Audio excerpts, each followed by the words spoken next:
तो हमारी विडंबना यह है कि हमें बिल्कुल पता नहीं है कि आप कहाँ पर हो।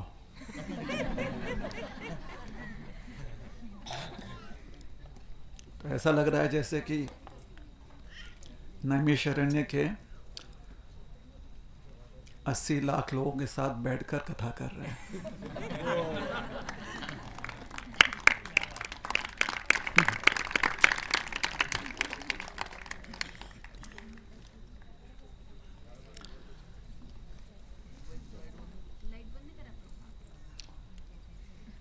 तो सबसे अनुरोध है कि हो सके तो शांति बनाए रखें। थोड़ा ध्यान दीजिएगा कि अगर नींद आ जाए तो कहीं आप नीचे गिर ना जाएं। तो उतना थोड़ा सा ध्यान रखिएगा।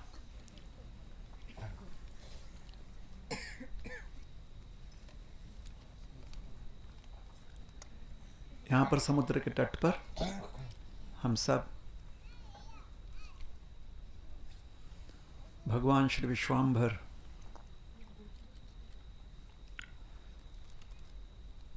संपूर्ण विश्व जिनका स्वरूप है, जिन्होंने अंतरिक्ष को ही अपने स्वरूप रूप में धारण कर लिया है, आज श्री विश्वाम्भर भगवान के चरणों में हम यहाँ आश्रय लिए हुए हैं। ये जो समुद्र है, शास्त्र के अनुसार इसे सिंधु सागर कहा जाता है। वर्तमान में हम इसे अरब सागर कहते हैं, लेकिन शास्त्र में यह है सिंधु सागर। उसका कारण यह है कि इस समुद्र में सिंधु नदी आकर विलीन होती हैं। तो पश्चिम के तट पर है सिंधु सागर और पूर्वीय तट पर है गंगा सागर। सिंधु, गंगा, ये सब पावन नदियां हैं, इसलिए उनका जल जो है जहाँ जहाँ जाता है उस क्षेत्र को पवित्र कर देता है। वैसे भी समुद्र देवता भक्तों को बहुत प्रिय हैं और भक्तों के प्रति समुद्र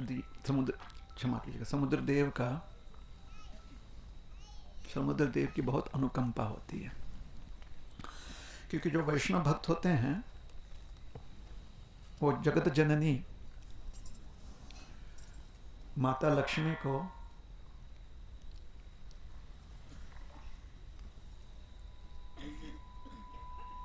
अपना सब कुछ मानते हैं,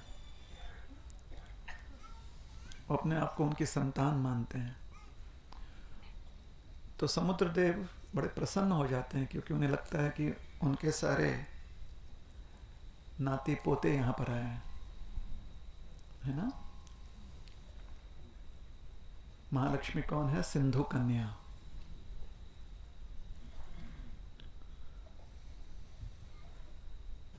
तो बड़े भाग्य की बात है कि आज यहाँ पर हम एकदम समुद्र तट पर हैं।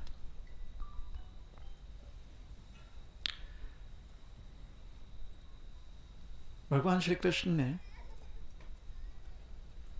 जब इस क्षेत्र का चयन किया तो बहुत सोच विचार करके चयन किया।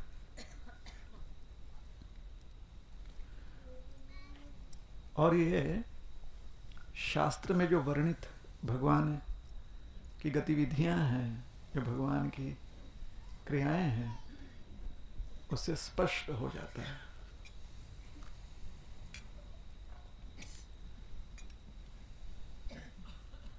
जब ऐसे अंधकार में व्यक्ति पूरी तरह से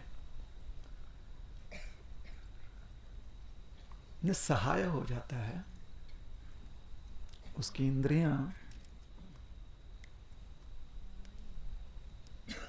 बिल्कुल भी उसका साथ नहीं दे पाती,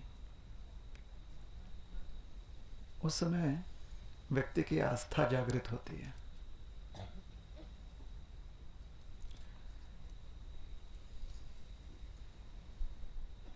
इसलिए पुरातन काल से ये रीत आई हुई है कि रात्रि में बहुत ध्यानपूर्वक भजन किया जाता है, क्योंकि दिन में सूर्य प्रकाश में व्यक्ति की इंद्रियां बड़ी प्रबल हो जाती हैं। इंद्रियाणाम ही चरताम यन्मनोनुविधीयते।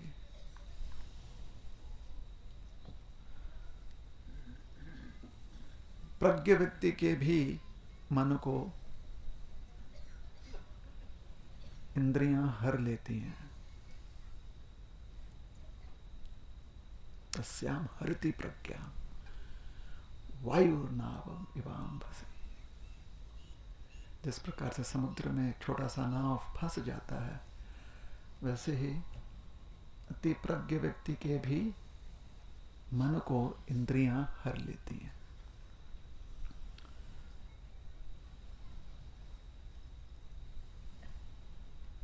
इसलिए गीता में भगवान कहते हैं, योगी जो होता है, तपस्वी जो होता है, जो अपने जीवन में कुछ ऊंचा लक्ष्य ध्येय सिद्ध करना चाहता है, प्राप्त करना चाहता है, कुर्मोन्गाणीव सर्वशः, कुर्म की तरह वो अपनी इंद्रियों को समेट लेता है।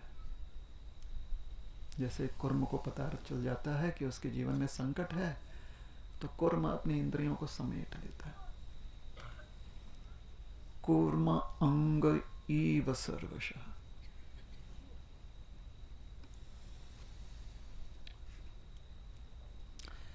देखिए आज कैसे आप बिल्कुल शांति से सब कुछ सुन रहे हैं, क्योंकि आपको पता है यहां से बाहर नहीं निकला जा सकता।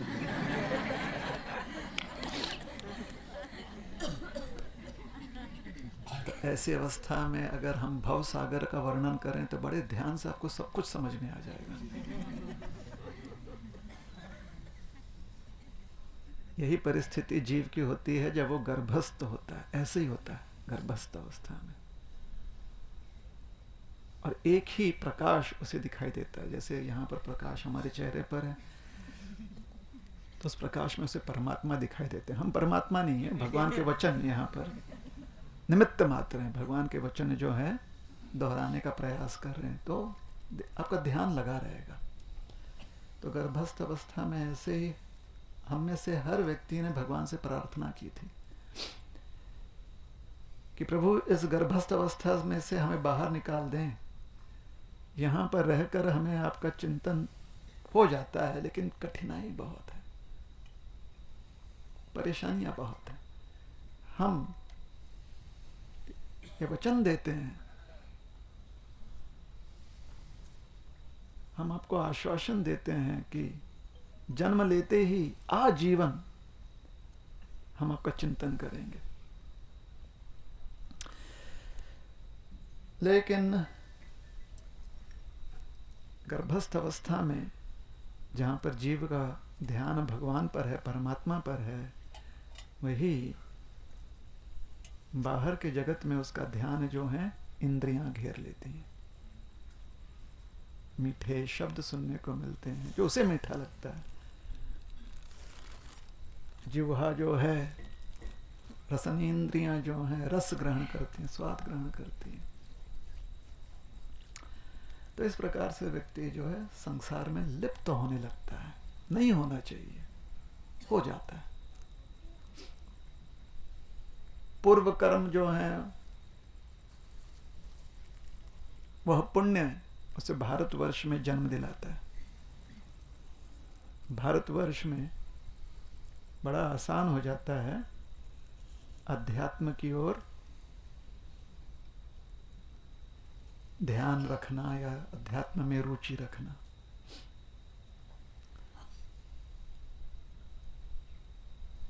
किंतु सिर्फ रुचि होने से ही व्यक्ति सिद्धि प्राप्त नहीं करता है। अदौ श्रद्धा तथा साधु संग, भजन क्रिया अनर्थ निवृत्ति स्यात्।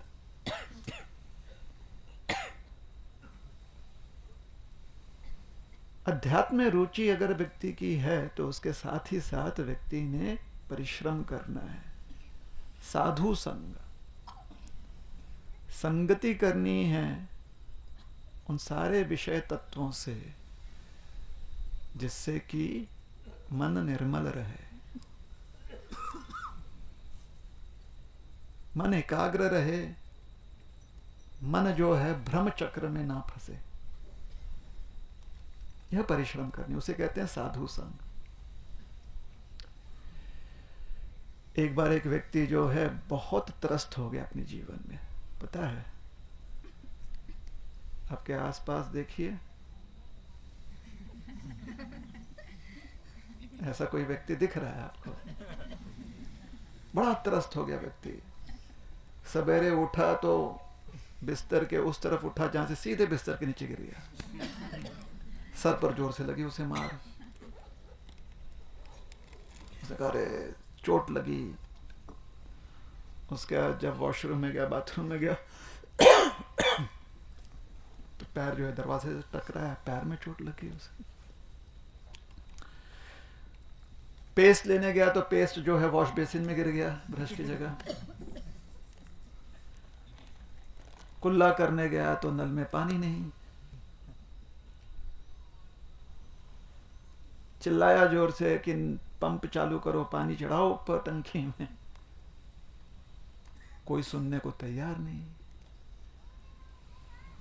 किसी प्रकार से तैयार हो रहा है काम पर जाने के लिए तो बच्चा आता है, बोलता है टीचर ने आपको स्कूल में बुलाया है। क्यों बुलाया है? कुछ नहीं, उसने गलती की, मैंने नहीं मारा।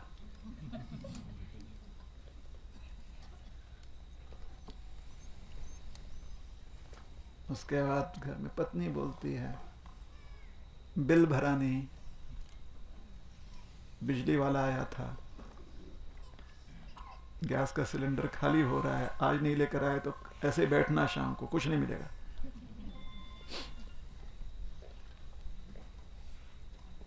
सब्जी मार्केट में पता चला कि टमाटर मिल रहा है 250 रुपए किलो।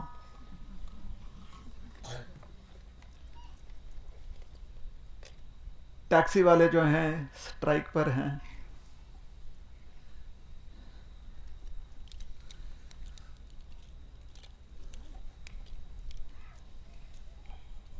किसी प्रकार ऑफिस पहुंचता है तो उसी दिन बॉस टाइम पर आया है और वो लेट है। बॉस बोलता है गेट आउट। अब बेचारा सोचता है कि पता नहीं किसका चेहरा देखा था सबसे पहले उठने पर। पता चला उसी का था,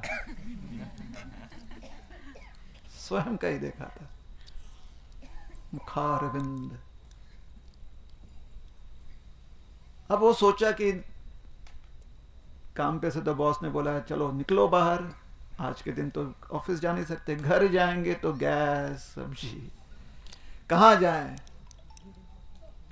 तो किसी ने कहा अरे पास में ही रोहिणी प्रियदास का प्रवचन चल रहा है, किसी भी का दास का हो क्यों न, कम से कम प्रवचन में जाएंगे, मन शांत होगा। प्रवचन में गए तो रोहिणी प्रियदास जी शुरू हो गए, जन्म मृत्यु जरा व्याधि, कितने दुखी आत्मा हो आप, संसार का स्वरूप है। तो बेचारा उठकर आया रोहिणी प्रियदास जी के पास, बोला महाराज कम से कम आप तो अच्छा अच्छा बोलो। बाहर की दुनिया में थक हार कर व्यक्ति आया है, प्रवचन में बैठा है, प्रवचन में भी यही समझाया जा रहा है।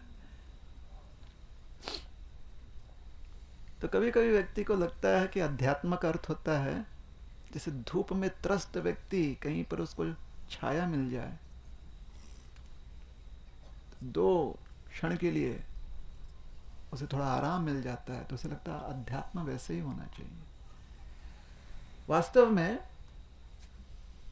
जब आपकी आस्था आपको आध्यात्मिक मार्ग में ले आती है तो उसी प्रकार से आपको राहत प्राप्त होती है, वैसे ही आपको आराम मिलता है।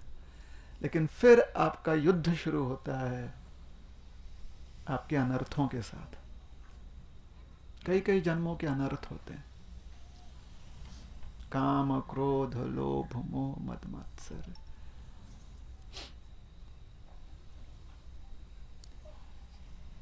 एक बार एक संत महात्मा के प्रवचन में, वो हमारे महाराष्ट्र में होता है ना अखंड हरिनाम, दिन रात। तो पुराना समय था, मोबाइल वोबाइल था नहीं, लाइव होता नहीं था, तो लोग अपना चद्दर विद्दर सब लेकर चले जाते थे कथा में, प्रवचन में, है ना। शॉल, आराम से बैठ जाते थे, कोना कोई पकड़ के, और राम कृष्ण हरि, जय हरि विठ्ठल, हरे कृष्ण, शुरू। प्रवचन हुआ। अच्छा, वो दिन एकादशी की तिथि थी, तो निर्णय लिया गया कि रात भर जो है कीर्तन होगा, प्रवचन होगा। सुबह होते होते एक एक करके लोग निकल गए अंधेरे में। आप कहीं नहीं जा सकते, आपको बैठना ही है। ये आपका गांव नहीं है, वो गांव के लोग थे। सुबह होते होते एक एक करके निकल गए, सिर्फ एक व्यक्ति बचा, और प्रवक्ता जो था, प्रवचन करता, वो बच गया। प्रवक्ता ने पूछा, भाई साहब आप रह गए, आप में कितनी श्रद्धा है? ये श्रद्धा उद्धा नहीं है महाराज, जिस आसन पर आप बैठे हो, घरवाली ने कहा है जब तक वो नहीं लेकर आओगे वापस घर लौटना नहीं।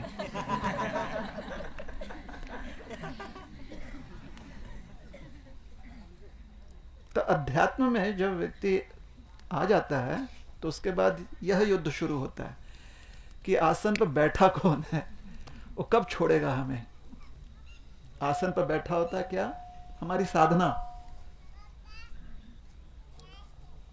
एक साधक के रूप में हम साधना करते हैं। ये छोटी सी बात है, साधक को क्या करना चाहिए? कुछ नियमों का पालन करना चाहिए, है ना। एक बार प्रभुपाद जी, हमारे जो संस्थापक आचार्य हैं,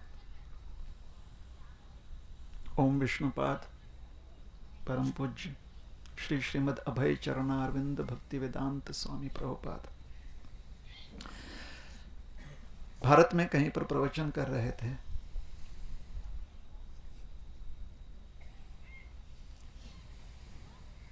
तो एक व्यक्ति ने कहा कि महाराज, हम पूरी तरह से अपना जीवन समर्पित करना चाहते हैं। तो प्रभुपाद जी ने कहा ठीक है, कुछ नियमों का पालन करना पड़ेगा। क्या करना पड़ेगा?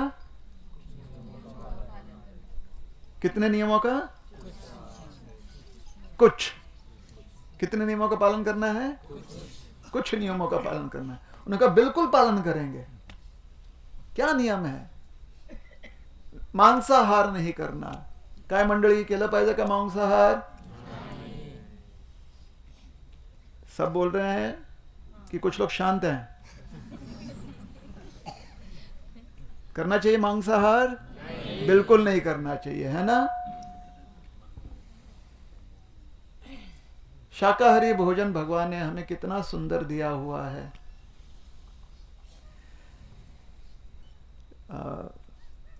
रघुपति प्राण कहाँ है? आवाज दो, हरि बोल। नहीं, वो रघुपति प्राण, रघुपति प्राण है ना यहाँ पर? नहीं है, वो बिल्कुल वहां पर होगा, मैनेजमेंट करते हुए कहीं पे। रघुपति प्राण और हम जो है मुंबई में टैक्सी में बैठे, 4 दिन पहले की बात है। टैक्सी वाला शुरू हो गया प्रवचन करना, तो हम भी बोले चलो मेले पर दहला, हम भी उपदेश करना शुरू कर दिए। महाराज, हम जो हैं देखिए सावन में सोमवार को बिल्कुल मीट नहीं खाते हैं। हमने कहा बाकी दिन भी नहीं खाना चाहिए। नहीं महाराज, ऐसा नहीं है, मतलब खाली सोमवार को नहीं खाते हैं। तो हमने कहा देखिए भगवान ने शाकाहारी भोजन दिया हुआ है, सस्ते में हो जाता है। यादव था गुरुजी, महाराज ऐसे बोले तो लगता है मराठी व्यक्ति। उसने कहा गुरु जी कि सोमवार छोड़कर हम कुछ कभी नहीं खाते हैं। सुल्तानपुर का यादव, सुल्तानपुर जानते हैं? कोई बात नहीं, मत जानिए, द्वारका ठीक है। तब मुझसे कहे कि शाकाहारी भोजन आसान है, कम पैसा भी लगता है। महाराज आजकल शाकाहारी भोजन ज्यादा पैसा, उसकी कीमत ज्यादा। हमने कहा कहाँ बोल रहे हैं आपको रोज मटर पनीर खाइए, पालक पनीर खाइए, लिट्टी चोखा खाइए। लिट्टी चोखा जानते हैं आप? हाँ या नहीं? हाँ, नहीं जानते हैं। खानदेश के लोग देखिए अभी एक शब्द बोलेंगे, मराठवाड़ा के लोग हम बोलेंगे और तुरंत आप पहुंच दाल। खानदेशी लोग बिट्टी बट्टी, दाल बट्टी, और मराठवाड़े के दाल बाटी। हाँ, खाली दाल नहीं, चोखा, भरता भरता। हाँ, वही बैगन भरता, आलू का भरता वो बनाते हैं। तो हमने कहा लिट्टी, लिट्टी चोखा खाइए। अरे महाराज लिट्टी में होता नहीं है कुछ भी। हमने कहा हम बताएं कितना होता है, क्या क्या होता है, कितना प्रोटीन होता है, कितना कार्बोहाइड्रेट। महाराज इतना आप कैसे जानते हैं? बस भगवान ने ज्ञान दिया है।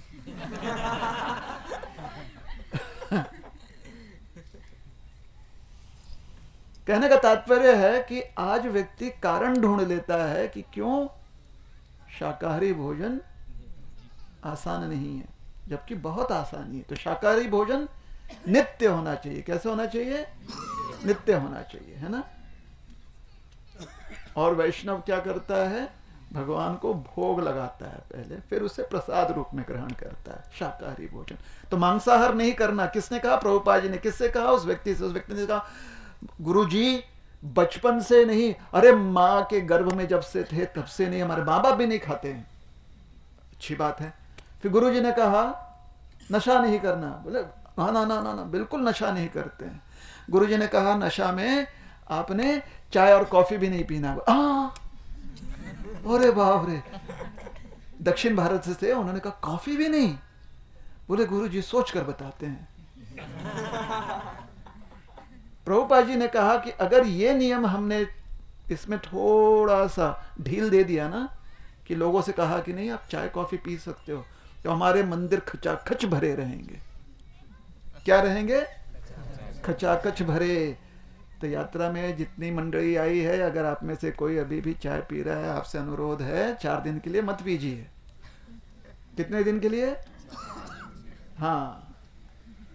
और कोई लोग, जैसे वो यादव था ना, वो बोलते महाराज सोमवार को छोड़कर, वैसे हमारे कुछ मंडळी आहे म्हणते अरे चहा नाही घेतलं ना तर दिवसच सुरू होत नाही, आमचे आपला दिवस सुरू होत नाही।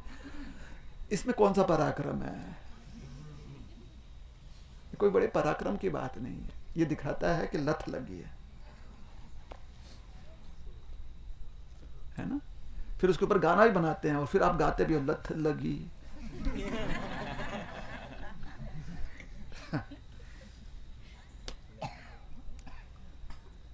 अच्छी बात नहीं है, लत नहीं लगनी चाहिए। लगनी चाहिए लत? नहीं, क्योंकि लत लग जाती है तो आदमी जो है गुलाम बन जाता है। क्या बनता है? गुलाम। तो कम से कम 4 दिन जो है रहिए। देखिए आज दिन भर तो हमने आपको ऐसा काम पर लगा दिया कि आपको कहीं पर अगर आदत है चाय पीने की तो पता भी नहीं चला होगा। क्या शाम को बोला अरे बाप रे दिवसभर कसं तरी वाटत होतं, असं चहा नाही भेटला आपल्याला।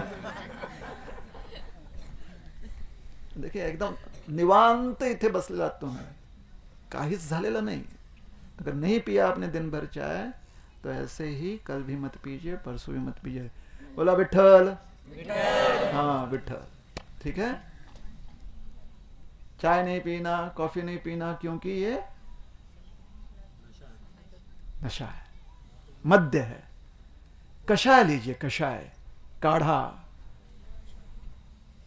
अदरक की चाय मत बोलिए, उसे काढ़ा बोलिए, नहीं तो अदरक का चाय पीते हैं। काढ़ा है ना। तो मांसाहार नहीं, नशा नहीं, जुआ नहीं, अवैध संग नहीं, ये कुछ नियम है जिससे क्या होता है कि मन जो है निश्चिंत रहता है, शांत रहता है। करेंगे ना हम सब? करना चाहिए, है ना। धर्म के 4 स्तंभ हैं। क्या हैं? 4 स्तंभ। जैसे कोई भी छत, उसके लिए कम से कम 4 स्तंभ लगते हैं ना, तब वो छत के नीचे आप आश्रय ले सकते हो। तो धर्म का अगर आश्रय लेना है तो 4 स्तंभ पर टिका हुआ है। वो 4 स्तंभ क्या है? दया, सत्य, निर्मलता, तपश्चर्या। जब आप जीव हिंसा करते हो, सिर्फ जिह्वा के लिए मांसाहारी भोजन ग्रहण करते हो, तो मन में दया की भावना धीरे धीरे कम हो जाती है। जब आप जुआ खेलने लगते हो, किसी के साथ आप गलती से उसे फंसाकर उससे पैसा निकालने का प्रयास करते हो, उसका फायदा लेने का प्रयास करते हो, तो आप में सत्यता धीरे धीरे लुप्त हो जाती है। धर्म के 2 स्तंभ तो ऐसे चले गए। जब आप नशा करते हो तो तपश्चर्या बिल्कुल नहीं कर सकते। अरे एक बार तो बहुत ही अद्भुत घटना हुई, हम कितने भी बार इसे बता दें लेकिन थकते नहीं। मुंबई में हम प्रचार कर कर पुस्तक वितरण करते हुए रात के 10 बजे वापस मंदिर आ रहे थे, तो रास्ते में थोड़ा सा अंधेरा गली था, और आप जानते हैं मुंबई की कुछ गलियां अंधेरी होती हैं, तभी तो वहां पर शहंशाह आता है।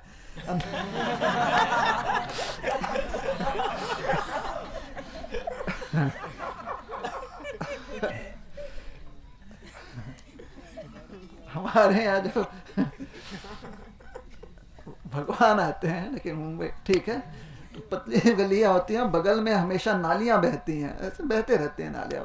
ऐसे ही पतली गली से अंधेरे में हम निकल रहे थे, थोड़ा सा मुंबई का रामी, हमको पता है कैसे निकलना पतली गली में से, तो हम लोग निकल जाते हैं अंधेरे गली में से।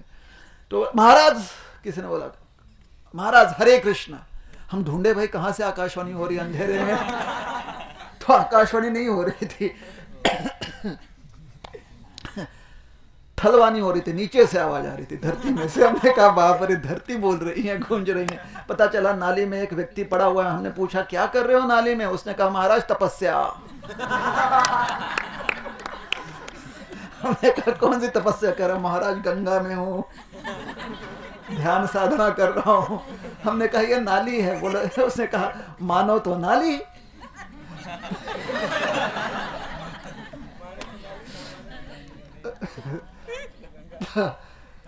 हमने कहा देखिए ये भारतवर्ष है, नशा में भी व्यक्ति जो है उपदेश कर सकता है ना।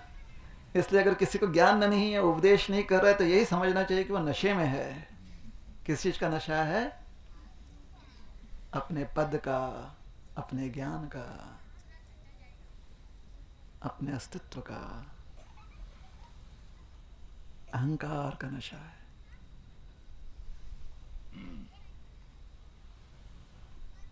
तो आज यहां से निकलने के पहले अगर ऐसे कोई चीज है तो समुद्र में बहा दीजिए। यहाँ पर समुद्र के तट पर है, बहा देते हैं यहाँ पर, ठीक है। तो भगवान श्री कृष्ण जो हैं उनका नित्य प्रयास रहता है कि कैसे हम अपने इस कार्य सिद्धि में सफल हो जाएं। क्या हमारी कार्य सिद्धि, किस कार्य की हमारी अपेक्षा होती है? मोक्ष प्राप्ति। हम मुक्ति चाहते हैं।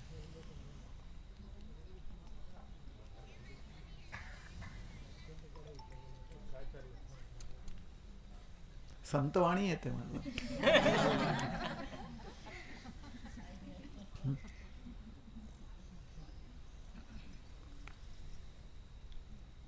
तो भगवान अवतरित होते हैं।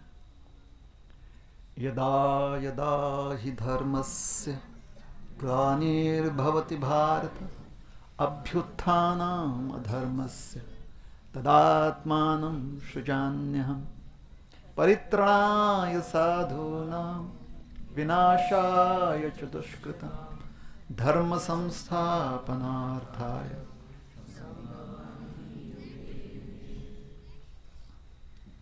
भगवान अवतरित होते हैं जब भी धर्मग्लानि होती है। धर्मग्लानि का मतलब समझ में आ रहा है बात?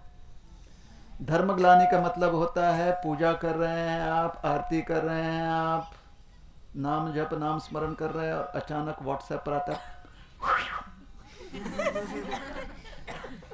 आप फोन उठाकर तुरंत देखने लगते हैं हरे कृष्णा, मन में क्या चल रहा है? कुठे आहेस, का बोलत नहीं, मन में ये पढ़ रहे हैं आप, और जिह्वा पर क्या है? हरे कृष्ण कृष्ण कृष्ण हरे हरे, है ना? तो ये इसे कहते हैं धर्म ग्लानि। धर्म ग्लानि का अर्थ होता है वैचारिक रूप से समाज जो है भ्रष्ट हो रहा है। धर्म ग्लानि का अर्थ क्या है? वैचारिक दृष्टिकोन से, विचार से मन मोकळ करून आपण बसतो ना, जे खरंच धर्म काढून बसतो आपण, धर्म विचार, तो उसे बोलते हैं धर्मग्लानि। तो भगवान आते हैं फिर से सही विचार धारणा देने के लिए। उपदेश इसलिए देते हैं ताकि हमारे पास विचार करने की क्षमता उचित योग्य दिशा में हो। अब अर्जुन के साथ तो यही किया ना, नहीं तो भगवान चुटकी बजाकर सब कर सकते थे। उन्हें बात ना अर्जुन भी ऐसे हमारी तरह नहीं, ऐसा कैसे किया, लेकिन उस प्रवचन में तो किसी ने ऐसा कहा था और मैंने तो ऐसा देखा हुआ। भगवान में इतना पेशेंस, इतने सहिष्णु है भगवान। हर एक अर्जुन के जितने भी प्रश्न थे, जिज्ञासा थी, एक एक करके उत्तर दिया। तो भगवान अवतरित हुए, लेकिन सब कोई प्रसन्न नहीं होते हैं भगवान के अवतार लेने से। कुछ लोग जो हैं बहुत विद्रोह करते हैं। उनमें से एक है हमारे कंस मामा। कंस मामा को पता चला कि हमारे घर कौन आने वाला है? कन्हैया। कंस मामा को पता चल गया। कंस मामा ने कहा कशाला, हमारे यहां ही क्यों? कंस मामा को बिल्कुल पसंद नहीं है। तो लोगों ने कहा कि नहीं कंस मामा देखो, अब तो ये होना है, जो होना है वो होकर रहेगा। कंस मामा ने सोचा जो होकर रहेगा उसको मैं रोक कर दिखाऊंगा। क्या डायलॉग था ना ये? कंस मामा ने रोकने का प्रयास किया। कैसे रोकने का प्रयास किया? तो कृष्ण और बलराम जब बड़े हो रहे थे ब्रज में, तो कंस मामा भेजते थे उनके लिए रोज नए नए खिलौने खेलने के लिए। उनका नाम है असुर। कभी कंस मामा बदक भेजते थे, कभी गधा भेजते थे, कभी घोड़ा भेजते थे, कभी सांप भेजते थे। कृष्ण और बलराम बचपन में कंस मामा के इतने सारे सुंदर सुंदर वो जो खिलौना भेजते थे, उसके साथ खेल खेल कर बड़े हुए। धीरे धीरे कंस मामा के यहाँ पर लोग जो हैं कम होते गए, उनकी सेना कम होती गई, असुरों की सेना। तो महाराज कंस ने सोचा, मथुरा के राजा थे महाराज कंस, ब्रज जो है मथुरा के अधीन आता है, एक जनपद है ब्रज, मथुरा राज्य के अधीन। तो कंस ने सोचा कि ये कृष्ण जो है और बलराम जो हैं, इनमें अद्भुत शक्ति है, लेकिन कहीं ऐसा तो नहीं है क्योंकि अपने लोगों के साथ और अपने देश में हैं इसलिए इन्हें इतनी शक्ति मिल रही है। ये बात आप समझते हैं? जैसे मराठवाड़ा का व्यक्ति, खानदेश का व्यक्ति जब पहली बार पश्चिमी महाराष्ट्र में आता है, मुंबई आता है, पुणे आता है, तो बेचारा घबरा जाता है। घबरा जाता है कि नहीं? कितना भी वो शक्तिशाली हो अपने देश में, वहां पर आकर बिल्कुल दुर्बल हो जाता है, क्योंकि उसे पता नहीं कि यहाँ पर कहाँ जाना है, कैसे काम करना है उसे कुछ पता नहीं, कुछ ज्ञात नहीं। तो अनजान स्थान पर जब आप जाते हो तो अज्ञान की वजह से आप अपने आप को दुर्बल पाते हो, चाहे आप में कितनी शक्ति हो, मन से आप क्या हो जाते हो, दुर्बल। तो कंस ने, देखिए कंस कितना बड़ा साइकोलॉजिस्ट है, मनोतज्ञ विशेषज्ञ है कंस। क्या है? मनोतज्ञ विशेषज्ञ, साइकोलॉजिस्ट। पता नहीं बड़े बड़े यूनिवर्सिटी से पढ़कर भगवान का साइकोलॉजी समझने का प्रयास कर रहा है, भगवान की मनोवृत्ति कैसे होगी। ये अपने देश में जो है इतना बलवान बनता है, जरा मेरे देश में तो आकर दिखाए। तो कंस ने भेजा निमंत्रण, किसके लिए? कुश्ती होने वाली थी, बोला आइए कुश्ती में भाग लीजिए, कुश्ती देखिए। तो रंगशाला में पहुंचे कृष्ण बलराम, जितने भी कुश्तीखोर थे, जितने भी मल्ल योद्धा थे, सबको टाटा बाय बाय कर दिया, सब गए, मुक्ति प्राप्त कर गए। कंस मामा को आया गुस्सा, उन्होंने कहा सैनिकों से वसुदेव जी को बंदी बना लो, देवकी को बंदी बना लो, उग्रसेन महाराज को मार डालो। पागल हो गया था कंस। तो पागलपन में क्या करता है व्यक्ति? स्पैम करता है ना, स्पैम, स्पैम जानते हैं? तो कंस स्पैमिंग करने लगा, ये कर दो वो कर दो। इतने में कृष्ण कूदे जहां पर कंस है, उन्हें पकड़ा और बिना टिकट के, बिना वीजा के, ऐसे हवा मार्ग से, जो हनुमान जी ने कहा ये क्या कर रहे प्रभु, इसको हमारे कैटेगरी में क्यों डाल रहे हो। हवा मार्ग से कंस ऐसा धड़ाम करके बीचों बीच मलभूमि में गिर गया। फिर कृष्ण वहां से कूदे और सीधा कंस के छाती पर और 2 मुक्का लगाया। कंस जी हो गए, राम नाम सत्य है। उग्रसेन महाराज को मुक्त किया, उनको बहुत अच्छे से उनका सम्मान किया, सिंहासन पर उन्हें विराजमान किया। उसके बाद देवकी मैया और वसुदेव जी ने कहा बेटा आप लोग यहीं पर रह जाओ, इतने साल आप गांव में रहे थे, पढ़ाई लिखाई किए कुछ नहीं, आपको गुरुकुल भेजते हैं। तो कृष्ण और बलराम सोचे चलो ये भी तो करना ही पड़ेगा। तो कहां गए वो? स्कूल, रोज स्कूल बस में जाते थे। सांदीपनि मुनि के यहां पर गए, अवंतिका, वहां पर ज्ञान अर्जन किया, वापस आए। तब तक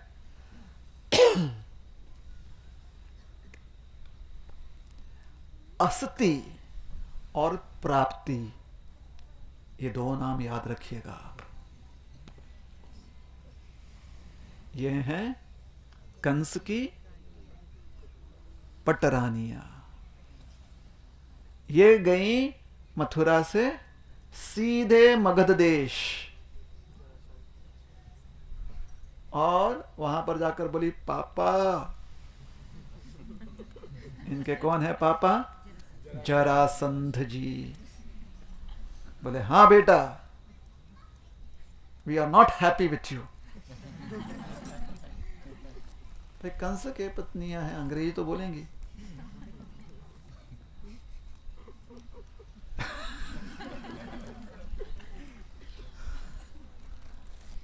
पिताश्री, हमारे पति का बड़े निर्दयता से उनके ही भांजों ने अंत कर दिया। आप इतने पराक्रमी हैं, आप कुछ करते क्यों नहीं हैं? हम विधवा हो गई हैं आपके होते हुए।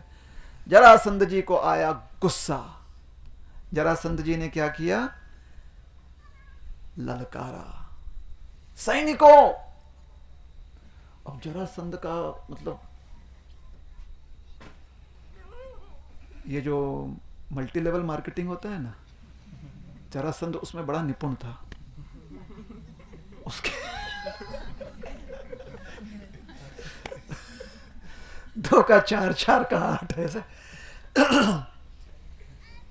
13 अक्षोहिणी, 13 नहीं, क्षमा कीजिए, 23 अक्षोहिणी सेना उसने तैयार की। एक अक्षोहिणी का वृत्तांत देते हुए शास्त्र समझाते हैं, जब आपके पास 21,870, ये गणित भी पूरा ऐसा है ना इनका गणित, मतलब थोड़ा सा राउंड फिगर दे देते तो आसानी हो जाती, नहीं 21,870।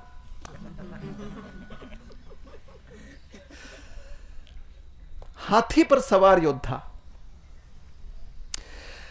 21,870, रथ पर सवार योद्धा 35,610, घोड़ों पर सवार योद्धा और 1,09,350 पैदल चलने वाले योद्धा। मतलब हाथी पर और रथ पर जितने योद्धा थे उसका कम से कम 2 गुना घोड़ों पर सवार थे और 3 गुना जो है पैदल। तो कुल मिलाकर कितने हुए? 3 और 2 5 और 1 6 और 1 7, 7 गुना 21,000 कर लीजिए, कितना हो गया?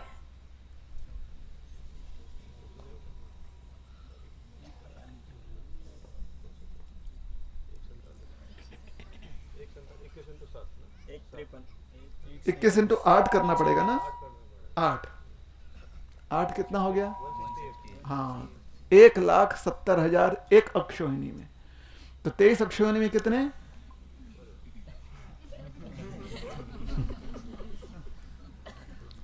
इतने योद्धाओं को सोचिए, क्या उसका वो स्कैम होगा। कितने लोगों को उसने अपना बोला होगा, हाँ ये आप बेच दो और आपको इतना प्रॉफिट आएगा, आप ये बेच दो, आपके नीचे और 4 लोगों को आप देना, फिर उनसे आपका इतना कमीशन आएगा। ऐसे कर कर 23 अक्षौहिणी तैयार की उसने। सबको क्या बताया? सबको ये बताया कि मैन्युफैक्चरिंग मथुरा में हो रहा है, चलो मथुरा पे चढ़ाई करते हैं। 23 अक्षौहिणी सेना लेकर जब आए तो भगवान ने निरीक्षण किया।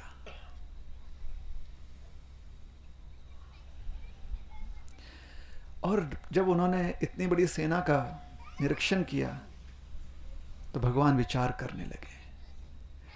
तद्देश कालानुगुणम स्वावतार प्रयोजनम। भगवान विचार करने लगे, मेरे अवतार लेने का प्रयोजन क्या है। और फिर उन्हें ध्यान आया कि ब्रह्मा जी ने उनसे प्रार्थना की थी कि पृथ्वी पर असत का बहुत भार बढ़ चुका है। पृथ्वी पर क्या हुआ है? असत का बहुत भार बढ़ चुका है। कभी कभी लोग सोचते हैं कि आजकल तो कितना धर्म चल रहा है, भगवान अवतार क्यों नहीं लेते। अब आप बताइए, कहीं से आप 30 लाख लोगों को इकट्ठा कीजिए एक साथ, क्या संभावना है? और समझो है, धर्म का हो नाश, अधर्म का हो विजय, ऐसा बोलने वाले लोग होने चाहिए। 30 से 35 लाख लोग आज के युग में संभव है। अकेला जरासंध लेकर आ गया था। जरासंध आगे आगे बोलता था धर्म का, पीछे जाता था होए नाश।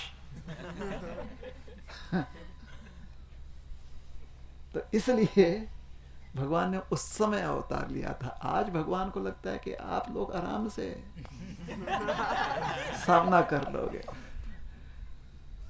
है ना। भगवान में इतनी श्रद्धा है। नहीं, भगवान को हम में इतनी श्रद्धा है।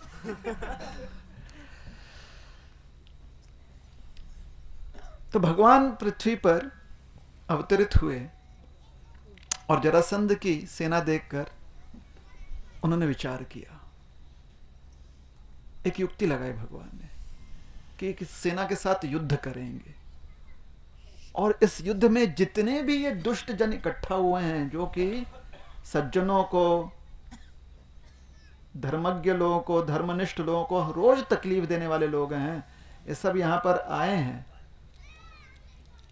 ये सही मौका है कि इनका लाइफ इंश्योरेंस इनके फैमिली वालों को भेंट मिलना चाहिए। लाइफ इंश्योरेंस का फैमिली वालों को उसका फायदा होना चाहिए। किस चीज का? लाइफ इंश्योरेंस प्लान, कि अपघातात गेले आणि हे तुमच्यासाठी।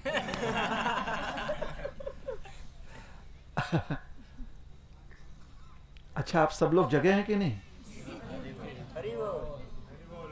हाँ, देखिए, सज्जन लोग किसी का अपघात नहीं करते लाइफ इंश्योरेंस का पैसा लेने के लिए। भगवान ने सोचा कम से कम परिवार वालों को कुछ तो फायदा हो, नहीं तो परिवार वाले जो हैं इनके नीचे दबे हुए हैं और इन दुर्जनों का अंत भी हो जाए। तो भगवान ने विचार किया कि यहीं पर इनकी यात्रा समाप्त होनी चाहिए, इसके आगे मनुष्य जीवन में इनकी यात्रा आगे नहीं चलनी चाहिए। किंतु भगवान ने क्या सोचा? मागधस्तु न हंतव्यो भूयः कर्ता।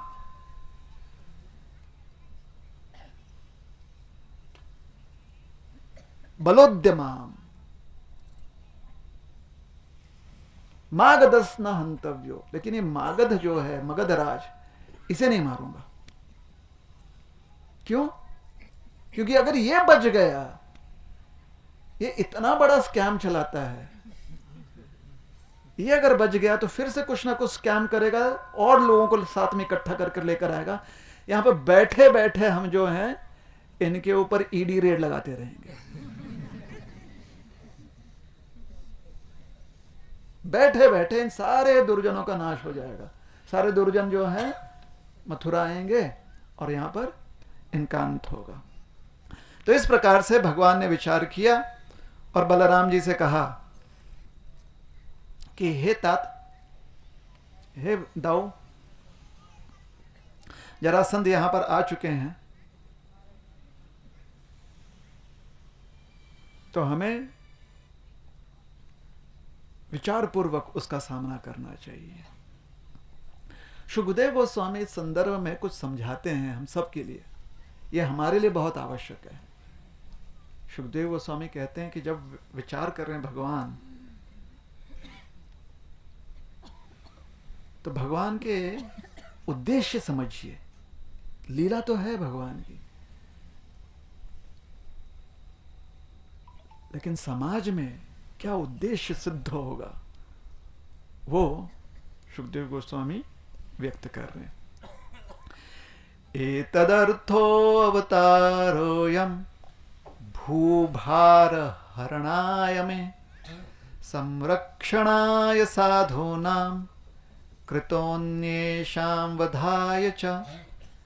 भगवान कहते हैं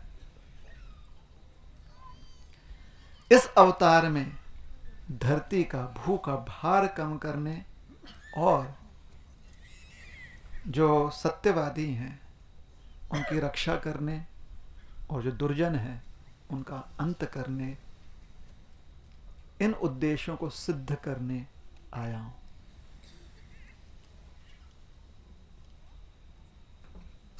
तो ज्ञान जो है भागवत में कूट कूट के भरा हुआ है।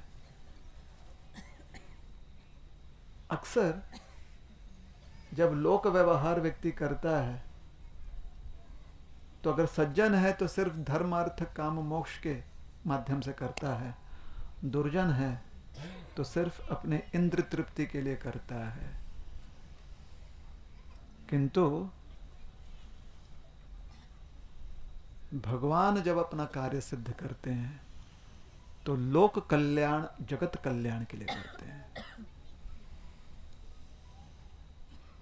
इसलिए भगवान को हर कोई पूजता है।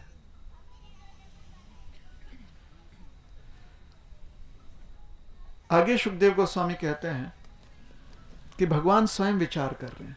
पता है क्या विचार कर रहे हैं? ये सब जरासंध जी आए हुए हैं, भगवान जो है अपने महल के ऊपर छत से जो है निरीक्षण करते हुए विचार कर रहे हैं। वो सोच रहे हैं कि इस अवतार में भूभार कम करने, सज्जन जो सज्जन हैं उनकी रक्षा करने, दुर्जनों को नष्ट करने के लिए अवतारित हुआ हूं। वैसे तो मैंने बहुत सारे अवतार ग्रहण किए हुए हैं, जहां पर धर्म रक्षा के लिए यहां पर अवतारित हुए इस भूमि पर, और अधर्म का नाश करने के लिए आया हूं समय समय पर। तो प्रथम बार भगवान जो है अवतार नहीं ले रहे हैं, अर्थात भगवान के अवतार लेने के पश्चात जब भगवान पुनः लुप्त हो जाते हैं, अंतर्धान हो जाते हैं, तो फिर से प्रवृत्तियां ऐसी होती हैं कि अधर्म बढ़ सकता है। कहने का तात्पर्य यह है कि सुबह पाठ करने के बाद, पूजा करने के बाद, ध्यान करने के बाद अगर आप सतर्क ना रहे तो दिन भर के व्यवहारों में कोई ऐसी वृत्ति जो है मन में, चेतना में चुपचाप घुस सकती है, जिससे कि व्यक्ति नीति विरोध विचार करने लगे।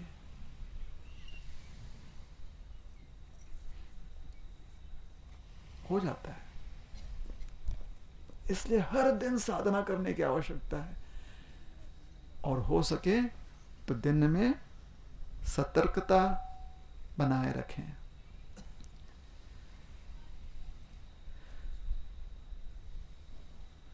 बलराम जी को साथ लेकर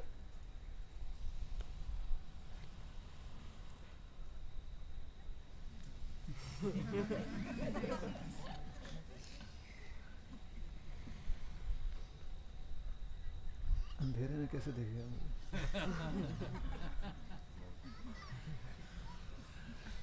यहां पर भी देखने का प्रयास करें, समझ नहीं है। अच्छा, आप लोगों को पता है कितना बज रहा है? हाँ, पता है कितने बजे निकलना है?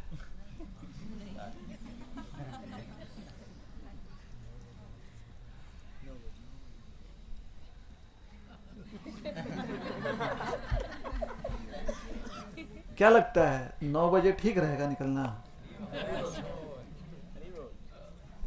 कि उससे पहले निकले?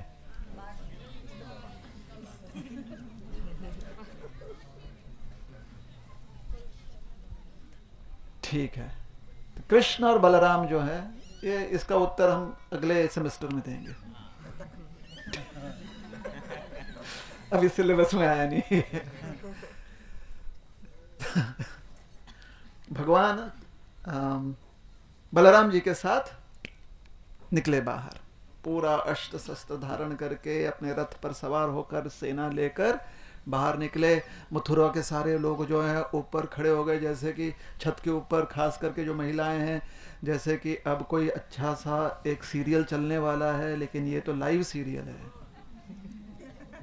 अब करें भी क्या, अंदर कमरे में बैठ कर रह नहीं सकते, सब छत पर चढ़ गए और देखने का प्रयास कर रहे हैं कि क्या होने वाला है।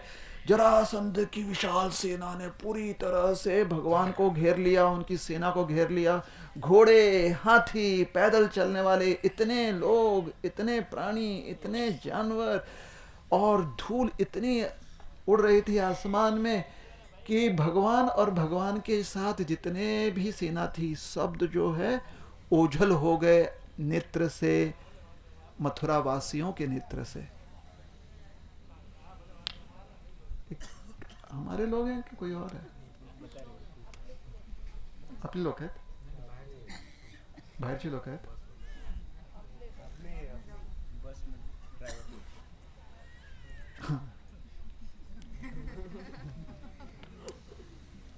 अपने तो अपने होते हैं।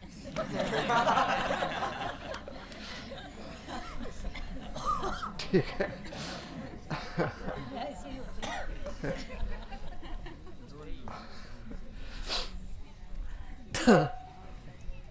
जरासंध ने जब देखा कृष्ण और बलराम पूरी तैयारी के साथ आए, सबने जब देखा कि सेना जो है दिखाई नहीं दे रही है, कृष्ण बलराम दिखाई नहीं दे रहे हैं, तो सब घबरा गए।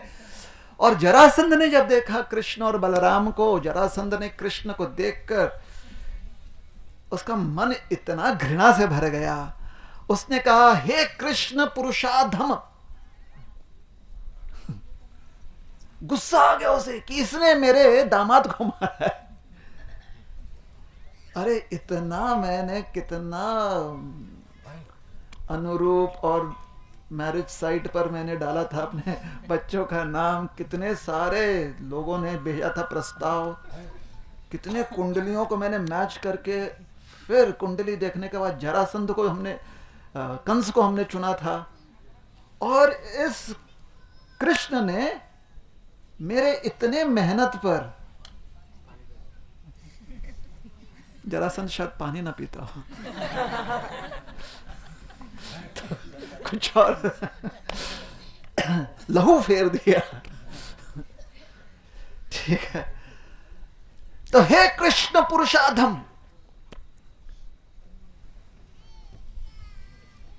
तो सुखदेव गोस्वामी बड़े चतुर हैं।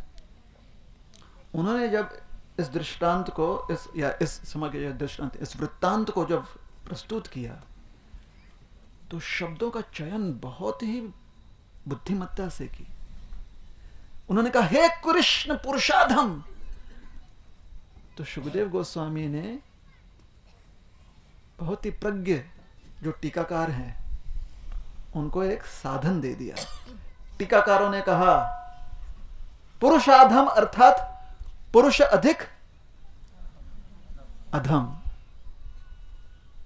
तो पुरुष अधिक अधम का अर्थ दो प्रकार से निकल सकता है। एक अर्थ निकलता है कि पुरुषों में जो अधम है वो पुरुषाधम, और दूसरा अर्थ निकल सकता है कि पराक्रमियों को भी जो पुरुष अधम कर दे,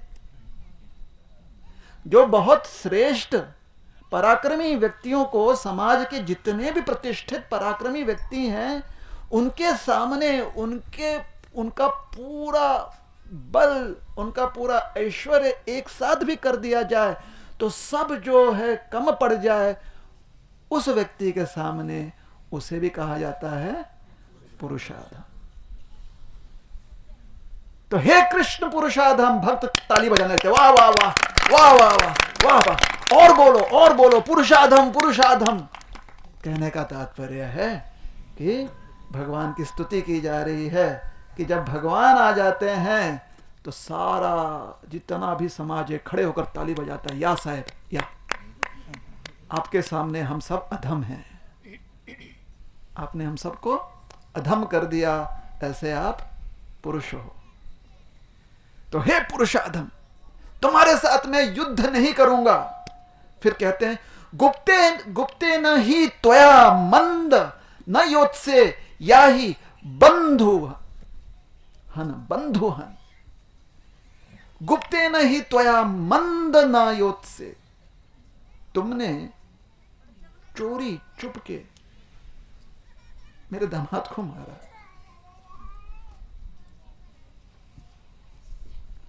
तुम्हारा मामा था, अपने बंधु स्वजन को मारा।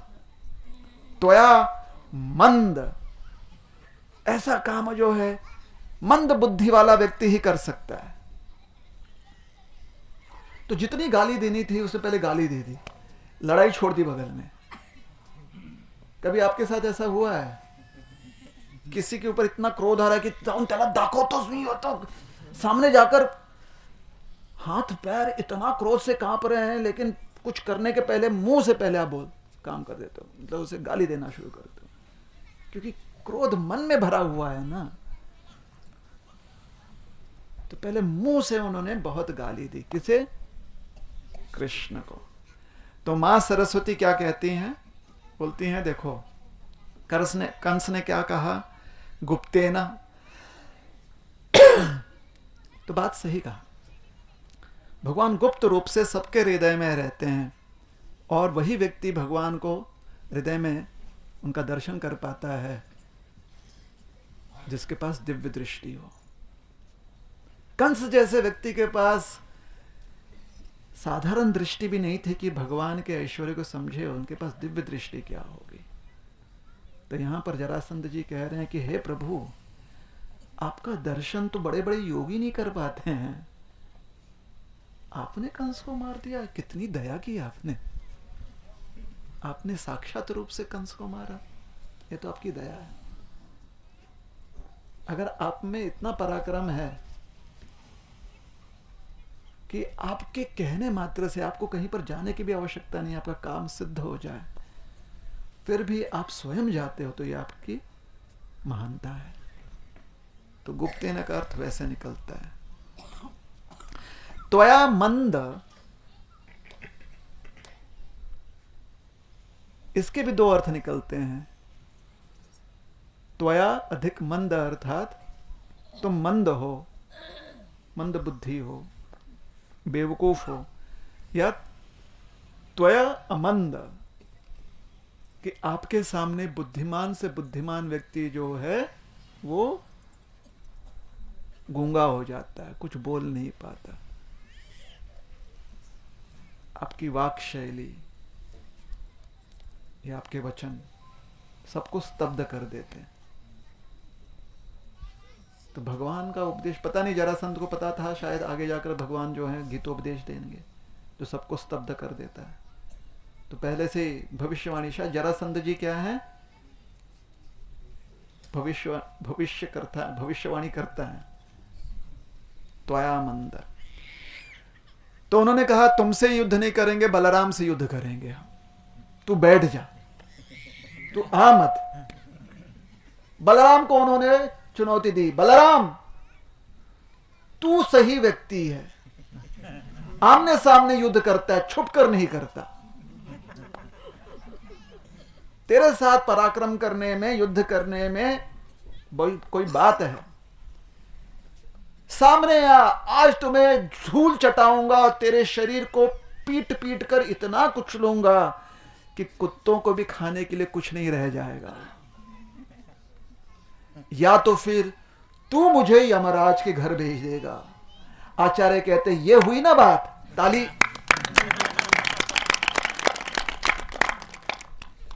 कभी कभी आप डरते हो सामने व्यक्ति से, लेकिन समाज में हो तो कुछ ना कुछ आपको बोलना है तो बोल देते हो, मन ही मन आप कहते हो भैया मेरी बात का बुरा मत मानना। तो यहां पर जरासंध जी के साथ भी ऐसा ही कुछ हो रहा है। जरासंध जी बलराम जी की शक्ति को जानते हैं और जानते हैं कि आज तो बलराम मुझे पहुंचा देगा यमराज के घर। तो पहले बलराम से कह रहे हैं कि कोई बात नहीं, मैंने ये बात मान लिया था, भाग्य में जो लिखा हुआ है उसे कौन बदल सकता है, मुझे भेज दो यमराज के यहां। युद्ध हुआ, कृष्ण और बलराम ने उनकी 13 अक्षौहिणी सेना, 30 लाख लोग, घोड़े हाथी करीब 70-80 हजार, सब जो हैं स्वाहा हो गए। एक बचा जरासंध, उसको पकड़ा बलराम जी ने, ऐसे, कैसे पकड़ा, ऐसे बांध दिया रस्सी से और तैयार हो गए उसे भी मृत्यु के घाट उतारने के लिए। तब तक कृष्ण ने कहा दाऊजी महाराज छोड़ दीजिए इसे। जरासंध को इतना बुरा लगा, इतना बुरा लगा,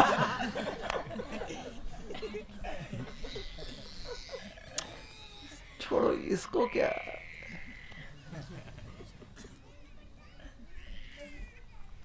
क्योंकि जरासंध ने बहुत गाली दी थी ना भगवान को। भगवान ने कहा इसे छोड़ दीजिए।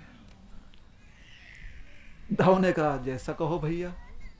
दाऊ जी ने छोड़ दिया। उसके अस्त्र शस्त्र सब कुछ, रथ इत्यादि सब कुछ ले लिया, नंगे पांव छोड़ दिया जरासंध को। और जितना सारा वहां पर युद्ध भूमि में सेना अपने साथ सामान लेकर आई थी सब इकट्ठा किए। अच्छा, भगवान का चमत्कार तो देखो, कृपा तो देखो, भगवान की सारी सेना, वो तो बैठकर सोच रहे हैं अरे घर में तो हमने कितना हल्दी और नमक घी सब तैयार रखा है, डेटॉल तैयार रखा था, बैंडेजेस रखा था, कुछ काम नहीं आएगा।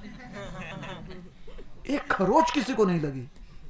सब युद्ध कर रहे थे लेकिन एक खरोच किसी को नहीं लगी। ये भगवान की माया है।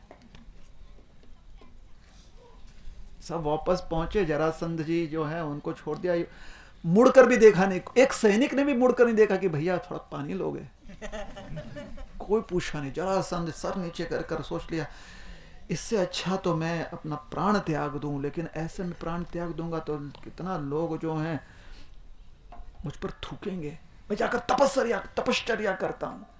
तो कुछ सज्जन व्यक्ति आकर उसे समझाने लगे कि नहीं बेटा, समय का ये प्रभाव है, पूर्व में तुमने बहुत गलत किया होगा, उसका परिणाम है। जरासंध ने कहा हाँ हो सकता है, बराबर है। और कुछ दुर्जन आकर कहने लगे अरे घबराते क्यों हो, आज समय उसका था, कल समय तुम्हारा होगा, डरो मत, आगे बढ़ो वीर। जरासंध ने कहा अच्छा बिल्कुल, अभी आगे बढ़ते हैं। जरासंध फिर से तैयार हो गया। उग्रसेन महाराज के पास जाकर सारा समाचार और सारा जो भी धन था सुपूत कर दिया कृष्ण और बलराम ने, और सारे मथुरा में जय जयकार जय घोषणा होने लगी। जरासंध पहुंचा वापस मगध देश, उसने डार्क वेब पर मैसेज भेजा, कहा कि अगर कोई हमारी सेना में आना चाहता है तो हम उसको क्रिप्टो में पैसा देंगे।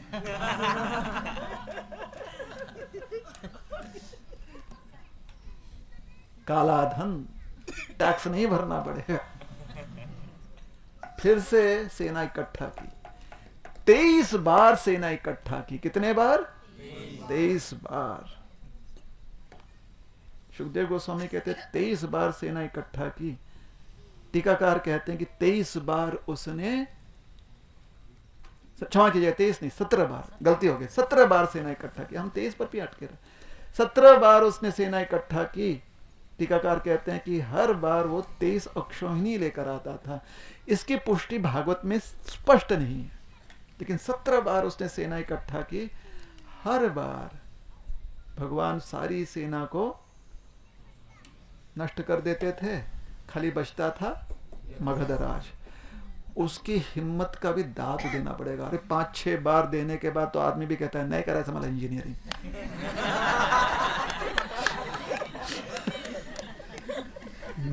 नहीं पढ़ना है मुझे, IAS की तैयारी नहीं करनी है। अरे 5-6 बार हारने का आदमी नहीं करायचे शेती मला, जातो टॅक्सी चालव तुम्ही। 17 बार कहां से, मतलब ये मोटिवेशनल स्पीकर हो सकता है जरासंध। ऐसे मोटिवेशनल स्पीकर को सुन सुनकर हम लोग हार जाते हैं। ऐसे मोटिवेशनल स्पीकर को नहीं सुनना चाहिए। लेकिन जरासंध कहां से ले आता था इतनी प्रेरणा। 17 बार आया, 17 बार परास्त होकर गया, 18वीं बार फिर आया, 18वीं बार फिर आया। तब तक और कोई आ गया था, दक्षिण से आया। कहां से आया? अपन कुठून आलो? दक्षिण से कोई आया, यवनराज। उसका नाम था काल यवन। एक बार की बात है, ध्यान से सुनिए। दूर दूर तक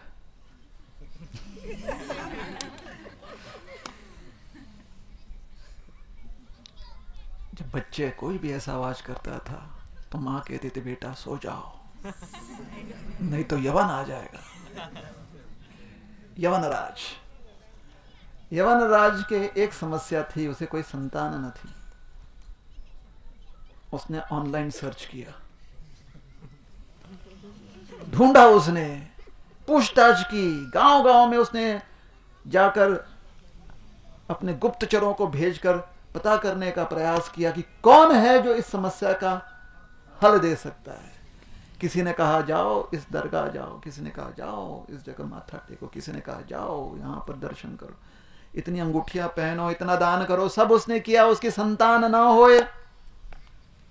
तब एक आए महाशय। कौन आए महाशय? कैसे पता है भाई? अरे वाह, सीरियल ज्यादा देखते हम लोग। गार्ग्य ऋषि। कौन है? गार्ग्य ऋषि। अब गार्ग्य ऋषि को एक बात बहुत चुभ रही थी बहुत दिनों से। कुछ सप्ताह पूर्व, कुछ वर्ष पूर्व, सप्ताह नहीं कुछ वर्ष पूर्व, यादवों ने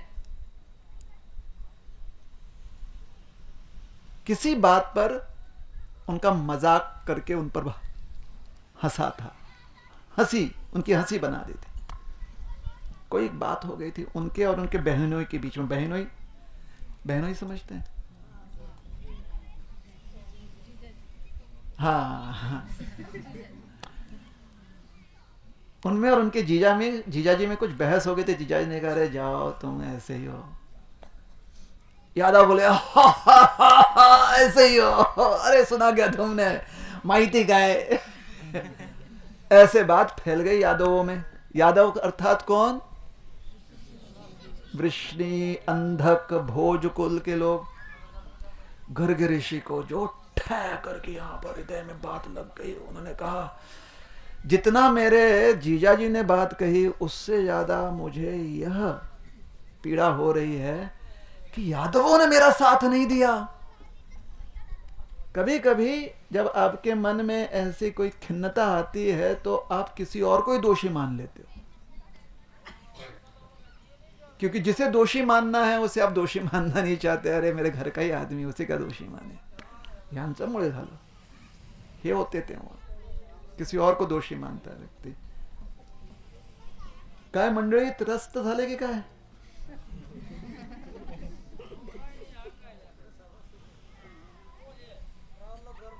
अच्छा अच्छा, ये हमारे ड्राइवर लोग हैं, मंडली नहीं। कोई बात करो भाई उनसे जाकर।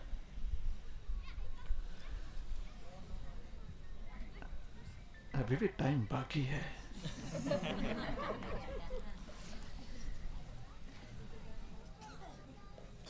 तो कैसे उन्होंने कर दिया, क्यों हम पर हंसे? अब पुराने समय में जहां से भी ये पौराणिक कथाएं आती हैं, आपको पता है जब ऐसी कोई स्थिति होती तो क्या करता है व्यक्ति? खास करके अगर वो थोड़ा सा गरीब हो, पढ़ा लिखा हो, लेकिन इतना समर्थ नहीं है कि उल्टा कुछ जवाब दे सके, तो क्या करता है पता है? पता है क्या करता है? व्हाट्सएप पे जाकर कुछ ना कुछ ट्रोलिंग करता है। लेकिन पुराने जमाने में ट्रोलिंग करने का तरीका क्या था? तपस्या। जाकर तपस्या करो, तपस्या करके इतना सोशल मीडिया पे छा जाओ कि तुम्हारी एक बात से सामने वाले का पूरा स्टेटस ही खराब हो जाए। कैसा लगा? अच्छा था? नहीं, ताली नहीं चाहिए। घर के ऋषि तपश्चर्या करने चले गए एकदम जंगल में। 12 वर्षों तक तपस्या की, तपस्या का फल प्राप्त हुआ। वरदान में क्या चाहिए आपको? यादवों ने जो मेरा अपमान किया है उसका दंड मिलना चाहिए उन्हें। तथास्तु गर्ग ऋषि को यह वरदान मिल गया। अब गर्ग ऋषि हो गए समर्थ। गर्ग ऋषि भी ढूंढने लगे कि कैसे माध्यम बनाओ, किसे माध्यम बनाओ। तो दोनों का मिलाप हो गया। किसका? यवनराज और गर्ग ऋषि।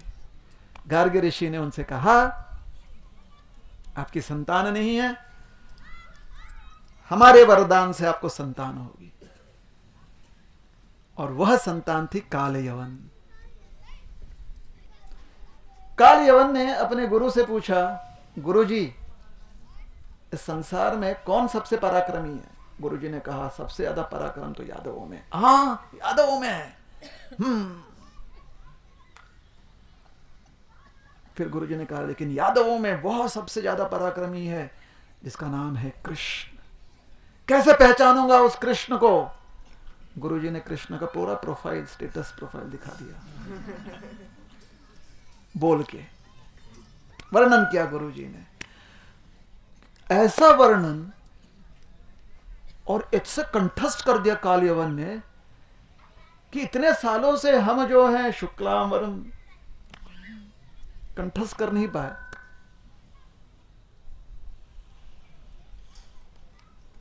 उसने कंठस्थ कर लिया। जब जरासंध 18वीं बार आ रहा था,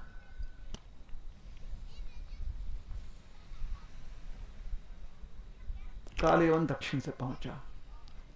कालयवन पहले पहुंच गया।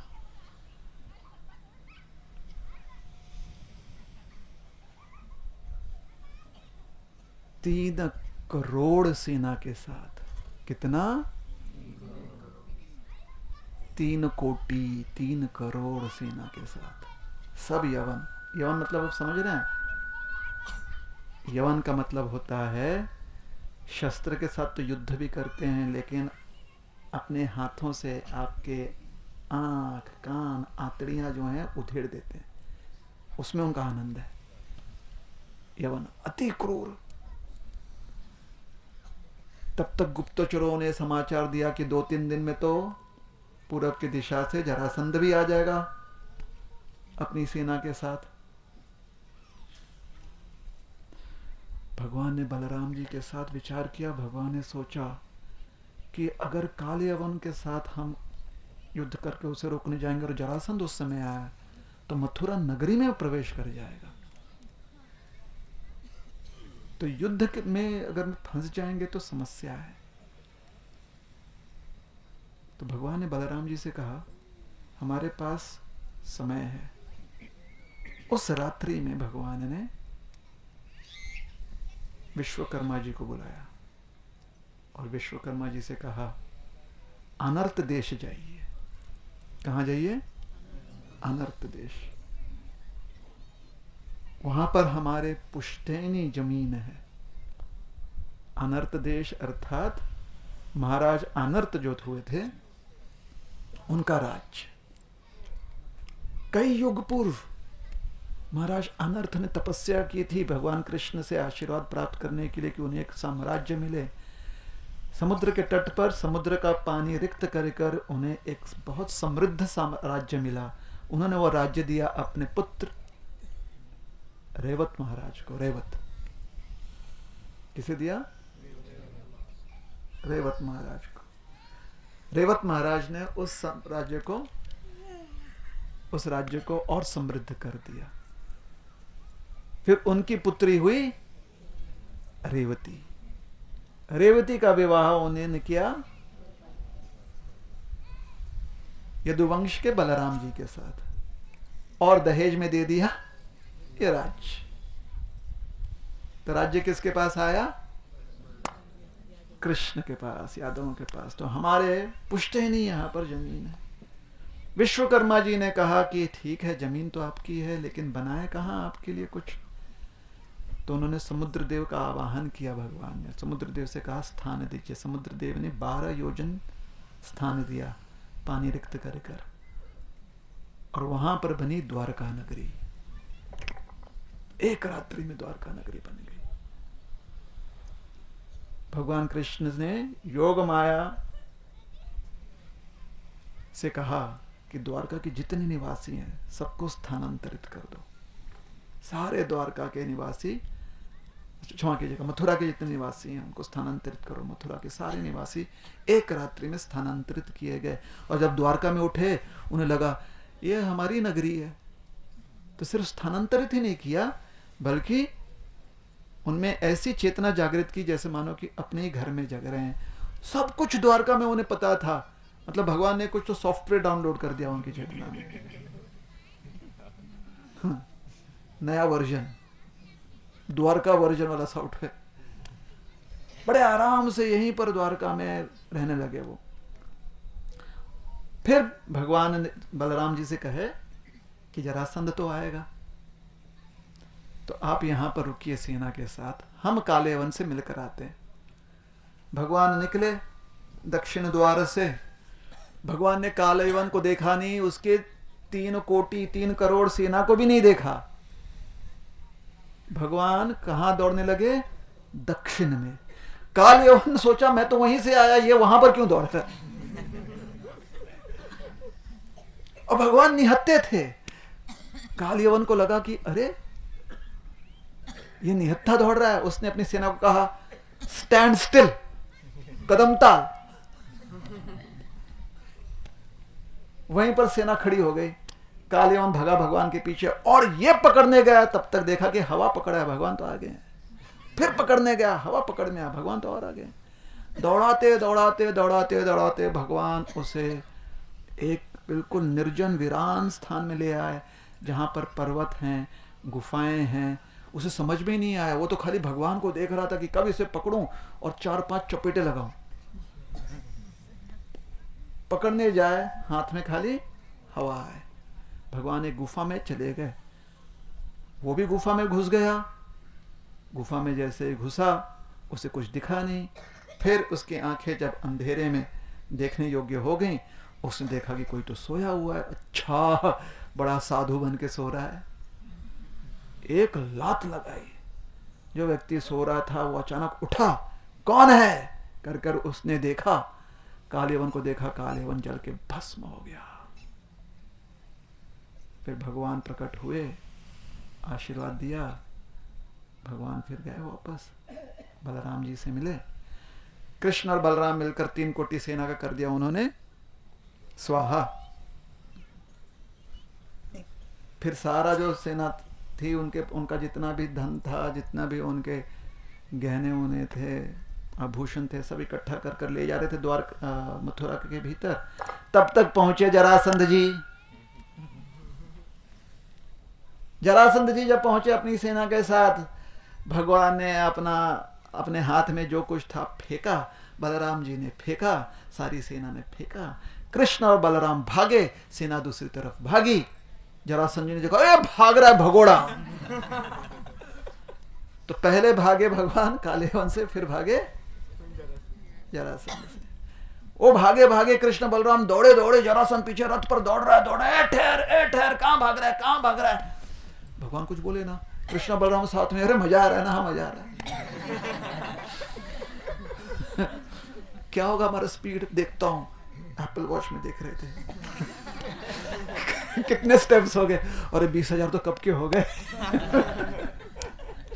कितना कैलोरीज बर्न हो गया। ए भागे भागे भागे भागे पश्चिम की ओर भाग रहे थे, दक्षिण पश्चिम। और भागते भागते आए एक विशाल पर्वत श्रृंखला के पास, और वहां पर एक ऊंची चोटी पर धड़ाधड़ चढ़ गए। उस पर्वत का नाम है प्रवर्षण। वहां पर जब चढ़ गए तो जरासंध नीचे पहुंचा, देखा ये ऊपर चढ़ रहे हैं। अरे बोला, चोर चोर, कहां भाग रहा है, रुक रुक। जरासंध सोचा, मेरी सारी सेना ये सब लेकर मैं ऊपर कैसे चढ़ूंगा? तो जरासंध ने पूरा जो तलपाय है, पायतल, उसको घेर लिया। नीचे जो तरे भाग था पूरा घेर लिया पर्वत का। कृष्ण बलराम ऊपर बैठे। उन्होंने कहा, भैया क्या करें? दाऊ जी ने कहा, क्या करें? 12 योजन ऊपर बैठे हम। 12 योजन का मतलब समझ रहे हैं? 12 योजन, 1 योजन कम से कम 13 किलोमीटर। 12 योजन कितना हो गया? मत कीजिए गणित, क्या फायदा करके। बहुत ऊंचा था। बलराम जी ने कहा, ऊपर तो चढ़ा दिए, अब पूछ रहे क्या करें? यहाँ पर तो रोपवे भी नहीं है।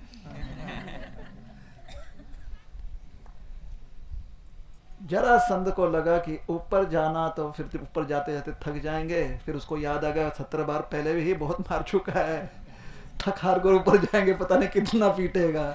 नीचे उसने लगा दी आग लगा दी, धुआं धुआं धुआं, तो मतलब ऐसे दावानल की तरह धुआं हो गया, आग की लपटें। अरे जरासंध और बाकी लोग जो है वो आग के जो चिंगारियां हैं उससे पीछे हट गए, और जो तेज था उससे उनके आंखें जो हैं कुछ दिखाई नहीं दे रहा था, धुआं में भी कुछ दिखाई नहीं दे रहा था। तब कृष्ण बलराम ने कहा, चलो कूदी मारते हैं। कूदी लगाई भगवान ने ऊपर से, जो कूदी लगाई पर्वत के उस पार, पर्वत के उस पार भगवान पहुंच गए। जरासंध को लगा कि अब मर गए होंगे दोनों, कौन बच सकता है। जरासंध वापस चला गया। कृष्ण और बलराम दौड़ते दौड़ते पहुंचे कहां? द्वारिका। बोलिए द्वारिकाधीश भगवान की। तो इस प्रकार से भगवान सारे मथुरा वासियों के साथ, उनकी सेना भी पीछे पहुंच गए द्वारका नगरी। कल आप और दर्शन करेंगे। आज का दर्शन सबको अच्छे से हो गया? भेंट द्वारका, बेट द्वारका देखा है। वहां पर जो भगवान का विग्रह है, कहा जाता है कि वह विग्रह जो है साक्षात रुक्मिणी यहाँ पर रुक्मिणी कहते हैं। रुक्मिणी देवी ने उस विग्रह को, उसकी उत्पत्ति की थी, बनाया था स्वयं, ऐसी कथा है।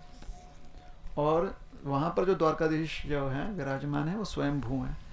पुरातन काल से वज्रनाभ जी ने मंदिर बनवाया था, भी यहाँ पर मंदिर है, स्थानीय मान्यता है। और अगर आप द्वारकाधीश का दर्शन करने जाएंगे तो उनके नेत्रों का जरूर दर्शन कीजिएगा। ऐसा लगता है कि भगवान के नेत्र बस खुलने वाले, थोड़े से खुले। ये याद रखिएगा क्योंकि आगे चलकर इसके बारे में हम कथा आपको बताएंगे। भगवान के नेत्र थोड़े से बस हल्के से खुले हैं, ऐसा लगता है कि बंद ही हैं यहाँ पर। ये द्वारकाधीश बाद में आए हैं। जो इसके पहले द्वारकाधीश का विग्रह था वो डाकोर नगरी में है, जहां पर हम यात्रा के अंत में जाएंगे।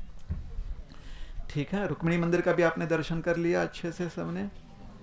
ठीक है, वहां पर तपस्या करने से या प्रार्थना करने से रुक्मिणी देवी जो है, महालक्ष्मी जी, हम पर बहुत कृपा करती हैं। नागेश्वर महादेव जी का दर्शन किया सबने। तो नागेश्वर महादेव जी नागों के राजा हैं। कहा जाता है कि वासुकी जी जो नागराज हैं, सर्पों के राजा हैं, वो यहाँ पर महादेव जी की पूजा करते थे। उनसे प्रसन्न होकर महादेव जी यहाँ पर प्रकट हुए माता पार्वती के साथ नाग और नागिन के रूप में। इसलिए महादेव जी को यहाँ पर नागेश्वर कहा जाता है और पार्वती मैया को नागेश्वरी। ठीक है, तो आपने उनका दर्शन किया, सबने देखा। जो गोमुख है वो किस दिशा में है, और जो पिंड है उसका दिशा सबने देखा कि नहीं देखा? कल आपसे कहा था जरूर देखिएगा। पिंड की दिशा अभी दक्षिण में है और गोमुखी है पूर्व की दिशा में, राइट एंगल पर है। आपने नहीं देखा, हमें पता है, ध्यान नहीं दिया आपने। क्यों? क्योंकि भगवान ने हमें विस्मरण शक्ति दी है। ठीक है, और गोपी तालाब, गोपी चंदन की एक कथा है, वो अंत सुना कर जाते हैं। आप में से अगर किसी ने गोपी चंदन लिया तो अच्छी बात है, रोज गोपी चंदन लगाइए, अपने शरीर को गोपी चंदन से सुसज्जित कीजिए। कहा जाता है कि एक समय पर एक बहुत ही दुष्ट व्यक्ति था, राजा था। इतना दुष्ट था कि राजा के सारे लोग उससे परेशान थे। एक दिन राजा के मंत्री ने ही उसका हत्या कर दिया। जब राजा मर गया तो तुरंत यमदूत आए और यमदूत उसे लेकर जा रहे थे यमलोक। जाते समय यमदूत कह रहे थे पता नहीं इसका क्या करेंगे, चटनी बनाएंगे उधर यमराज जी, या तेल में पकाएंगे। ये बेचारा राजा घबरा गया सब सुनकर। यमराज जी ने देखा चित्रगुप्त के साथ बैठकर कि क्या इसे सजा दें। बोले शुरुआत करते कुंभी पाक से। कुंभी पाक मतलब पाक, पकाया जाता उसे। तो 120 योजन की कढ़ाई होती है, उसके अंदर तेल, उसके अंदर व्यक्ति को डाल दिया जाता है। तैरे भी तो कहां तक तैरे, हनुमान जी 100 योजन कूदे थे।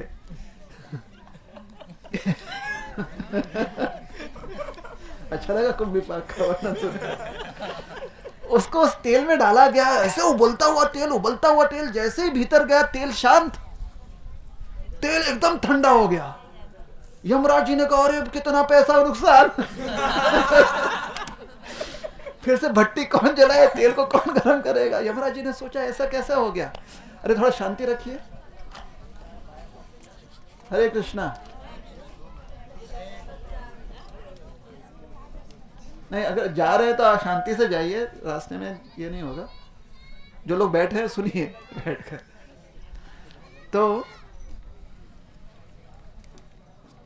चित्रगुप्त जी से पूछा ये शांत कैसे हो गया तेल? चित्रगुप्त ने कहा आई डोंट नो, मुझे कैसे पता रहेगा? यमराज जी आप हमारे राजा हैं। तो यमराज जी गए ब्रह्मा जी के पास पूछने के लिए। ब्रह्मा जी ने कहा हाँ हम बताते हैं तुम्हें क्या हुआ। थोड़ा सा अहो रुक्ष्मणी रमण प्रभु।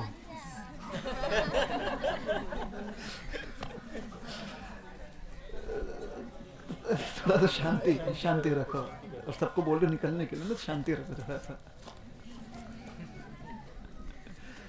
तो ब्रह्मा जी ने कहा कि जब इसकी मृत्यु हुई तो जिस स्थान पर वो गिरा वहां पर कोई भक्त गोपी चंदन लगाए हुआ बैठा था, तो उसकी गोपी चंदन थोड़ी सी गिर गई थी, तो उसके शरीर पर वो गोपी चंदन लगा।